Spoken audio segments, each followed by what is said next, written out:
Hi, I'm Sarah, and this is Simple Shakespeare. Whether you're an actor that absolutely hates working on the Bard's text, or you're just a nerd looking to learn some more, you come to the right place. Hello, welcome. Congratulations on having an audition to prepare for. Let's jump right into this delightful classical monologue from Cymbeline. This is a monologue that's delivered by the character Posthumus. He's a hero in this particular play, although some of his behavior is quite questionable. The moment before for you as the actor is that you've just found out that your wife, who you have married and then immediately been separated from, has cheated on you.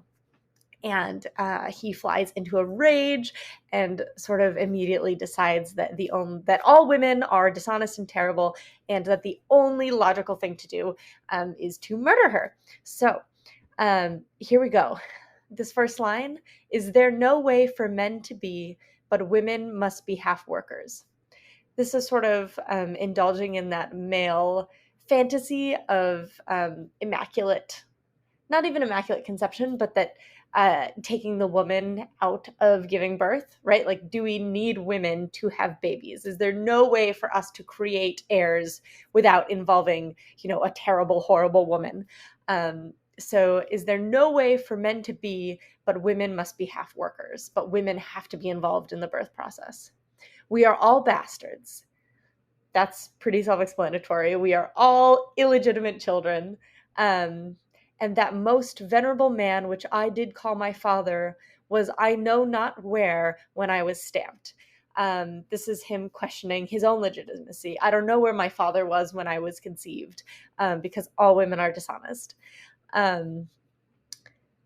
Some coiner with his tools made me a counterfeit.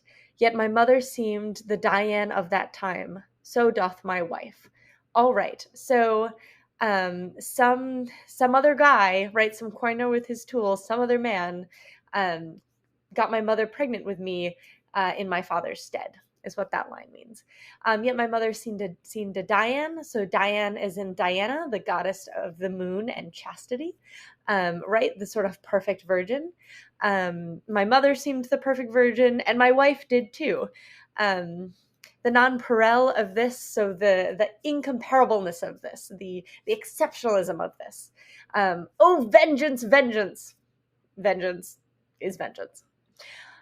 Me and my lawful pleasure she restrained, and prayed me oft forbearance. So this is saying that their marriage hasn't been consummated. Even though they are married, they have not had sex yet.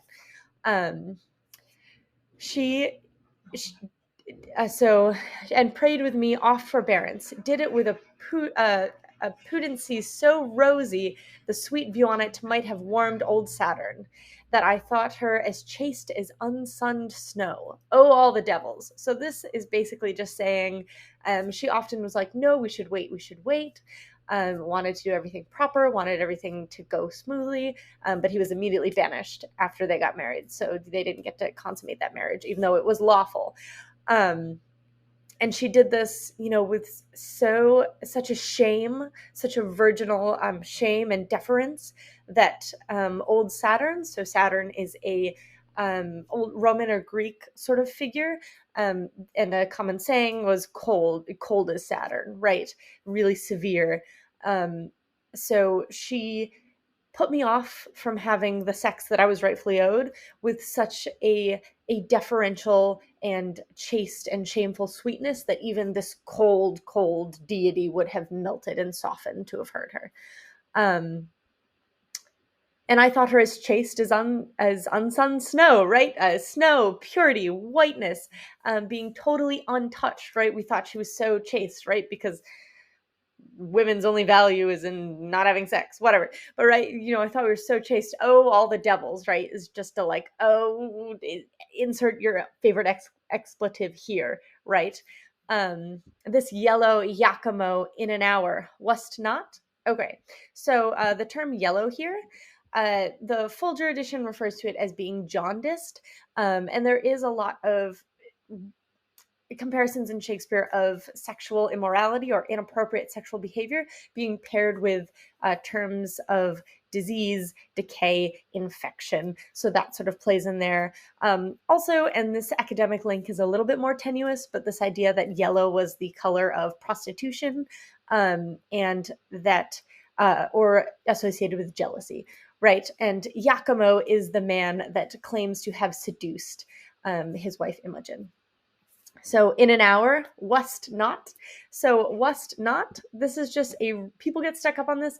It's a really simple contraction. Just like we would say, it isn't would be, or it is not would become it isn't. Wast not is just was it not. So you take out the I and you add that apostrophe. So it's wast not. It's really just was it not. Or less at first, right? And this is so painful because, right, their lawful courtship, their lawful ability to have sex, she put off. And they were childhood friends. They grew up together, right? And this Iachimo comes in less than an hour, right, can seduce her. What? At first, perchance he spoke not, but like a full acorned boar, a German one cried, oh, and mounted. Right? So this is, perhaps he didn't even have to say anything. Perhaps he didn't even really have to seduce her, right? He just, full acorned boar, was not able to find something really definite on this, but there's a lot of terminology that links semen to seeds, right? So full seed, I think as lusty as possible, right? This sort of bestial sex drive, really lusty. A German one, right? In Shakespeare time, anyone that wasn't English was base or bad or looked down upon, right? So it's just, you're trying to think of the bawdiest, lustiest, whatever words you want to insert here. You will say the text when you're in the audition, but in your mind, just be thinking the kind of most lewd, awful, sexual thing. So like a full acorned boar, a German one cried, oh, and mounted, found no opposition, but what he looked for should oppose, and she from encounter guard. Okay, so basically what we were saying, he found no impediments to this, right? She was just like, he didn't even have to say anything. He didn't have to seduce her. He just hops right into his, Posthumus's, rightful place, right? So found no opposition where there should have been. Could I find out the woman's part in me? For there's no motion that tends to vice in man, but I affirm it is the woman's part. All the bad things in a human is the woman half, right? We unfortunately cannot make children without the help of a woman, but all the bad stuff comes from women, right? So if I could find it, I would take it out, right? Be it lying, note it, the woman's flattering, hers deceiving, hers lust and rank, thoughts, hers revenge, hers ambition, covetings, changes of pride, disdain, nice longing, slanders, mutability, all the faults that have a name, nay, that hell knows, why hers, in part or all, but rather all. Right? So then he goes through and lists them, right? And you can have a lot of fun sort of coloring these with your voice. Every single fault that is known to man is really a woman's fault that has been sort of imbued in men. For every vice, they are not constant, but changing still. One vice, but of a minute old for one, not half so old as that. I'll write against them, detest them, curse them, yet 'tis greater skill in a true hate to pray they have their will. The very devils cannot plague them better.